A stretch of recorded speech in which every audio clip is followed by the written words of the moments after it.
The story of my experiment with truth, Mahatma গান্ধীর আত্মজীবনী, আত্মকথা অথবা সত্যের প্রয়োগ, পর্ব ২৪, বিরাট প্রদর্শনী। সন ১৮৯০ প্যারিসে এক বিরাট প্রদর্শনী হয়। উহার জন্য যে আয়োজন হইতেছিল তাহার বিবরণ সংবাদপত্রে পড়িয়া প্যারিস যাওয়ারও খুব ইচ্ছা হইল। তাহা ছাড়া প্রদর্শনী দেখিতে গেলে প্রদর্শনী ও প্যারিস দুইই দেখা হয়। প্রদর্শনীতে বিশেষ আকর্ষণ ছিল আইফেল টাওয়ার। এই টাওয়ার আগাগোড়া লোহার তৈরি, ১,০০০ ফুট উচ্চ। ১,০০০ ফুট উঁচু বাড়ি খাড়া করিয়া রাখাই যায় না বলিয়া লোকের ধারণা ছিল।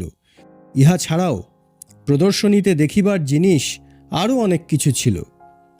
প্যারিসে এক নিরামিষ ভোজনালয়ের কথা পড়িয়াছিলাম। সেইখানে একটা কামরা স্থির করা গেল। গরিবের মতো কষ্ট করিয়া প্যারিসে পৌঁছিলাম। সেখানে ৭ দিন ছিলাম। পায়ে হাঁটিয়া যাহা কিছু দ্রষ্টব্য দেখিয়া লইয়াছিলাম। সঙ্গে প্যারিসের ও প্রদর্শনীর গাইড ও নকশা ছিল। তাহাই অবলম্বন করিয়া রাস্তা চিনিয়া প্রধান দ্রষ্টব্য জিনিসগুলি দেখি। প্রদর্শনীর বিশাল রচনা ও নানা প্রকার দ্রব্য সম্ভারের বাহুল্যের কথা ছাড়া আর কিছু মনে নাই। আইফেল টাওয়ারের উপর ২-৩ বার চড়িয়াছিলাম, সে কথা স্মরণ আছে। প্রথম তলায় খাওয়ার ব্যবস্থা ছিল। এত উঁচুতে বসিয়া ভোজন করিয়াছি বলিতে পারার জন্য সেখানে ৭ সিলিং জলে ফেলিয়া দিয়াও কিছু খাইয়াছিলাম। প্যারিসের প্রাচীন গির্জাগুলির কথা আজও মনে আছে।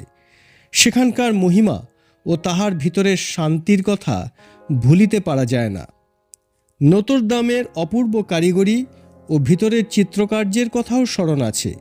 যাহারা লক্ষ লক্ষ টাকা ব্যয় করিয়া এই স্বর্গীয় দেবালয় গড়াইয়াছিলেন, তাহাদের ভিতরে অবশ্যই গভীর ঈশ্বরপ্রেম ছিল, তাহা আমি অনুভব করিলাম। প্যারিসের ফ্যাশন, প্যারিসের স্বেচ্ছাচার, সেখানকার ভোগবিলাসের কথা অনেক পড়িয়াছিলাম। বস্তুত সেখানের পথে ঘাটে তাহার প্রত্যক্ষ প্রমাণ ছড়ানো, কিন্তু প্যারিসের গির্জাগুলি সেসব হইতে স্বতন্ত্র হইয়া দাঁড়াইয়াছিল। সেই গির্জায় প্রবেশ করিলেই বাহিরের অশান্তির কথা আর মনে থাকে না।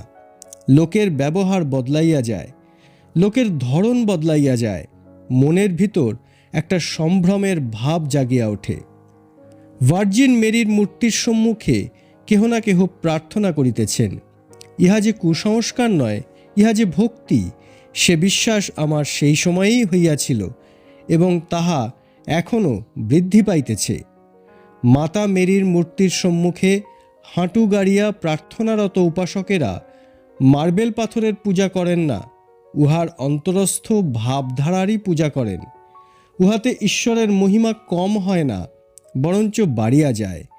এই প্রকারের একটা ভাব যে তখন আমার মনে উদয় হইয়াছিল, তাহার অস্পষ্ট স্মৃতি আজও রহিয়াছে। আইফেল টাওয়ার সম্বন্ধে কিছু বলার আবশ্যক আছে। আইফেল টাওয়ারের দ্বারা আজ কি প্রয়োজন নিষ্পন্ন হয় তাহা জানি না। প্রদর্শনীতে যাওয়ার পর উহা সম্বন্ধে কতই বর্ণনা পড়িয়াছি। টাওয়ারের স্তুতি ও নিন্দা উভয়ই শুনিয়াছি। যাহারা নিন্দা করিয়াছেন তাহাদের মধ্যে টলস্টয় ছিলেন প্রধান। তিনি লিখেন যে আইফেল টাওয়ার মনুষ্যের মূর্খতার নিদর্শন, উহা জ্ঞানের ফল নয়। তিনি বলেন যে পৃথিবীতে যত প্রচলিত নেশা আছে তাহার মধ্যে তামাকের ব্যসন একদিক দিয়া দেখিলে সর্বাপেক্ষা খারাপ। মদ খাইয়া যে কুকর্ম করার সাহস হয় না, চুরট খাইয়া তাহা হয়। মদ খাইয়া মানুষ মাতাল হয়, কিন্তু যে ধূমপান করে তাহার বুদ্ধিই ধোঁয়াচ্ছন্ন হয় এবং সেই জন্য সে হাওয়ার কেল্লা রচনা করে। আইফেল টাওয়ার এই প্রকার ব্যসনের পরিণাম। টলস্টয় এমনিভাবে নিজের মন্তব্য প্রকাশ করেন। আইফেল টাওয়ারের তো কোনোই সৌন্দর্য নাই। প্রদর্শনীকে উহা যে কোনো সৌষ্ঠব দিয়াছিল এ কথাও বলা যায় না। একটা নূতন জিনিস, একটা বৃহদাকার জিনিস বলিয়াই উহা দেখার জন্য হাজার হাজার লোক জুটিয়াছিল। কিন্তু প্রকৃতপক্ষে আইফেল টাওয়ার প্রদর্শনীর একটা খেলনা মাত্র ছিল। যতক্ষণ আমরা মোহের বশীভূত থাকি ততক্ষণ আমরা বালকের ন্যায় থাকি। টাওয়ার এই কথাই ভালো করিয়া প্রমাণ করিতেছে, ইহাই উহার সার্থকতা বলিয়া গণ্য করা যায়।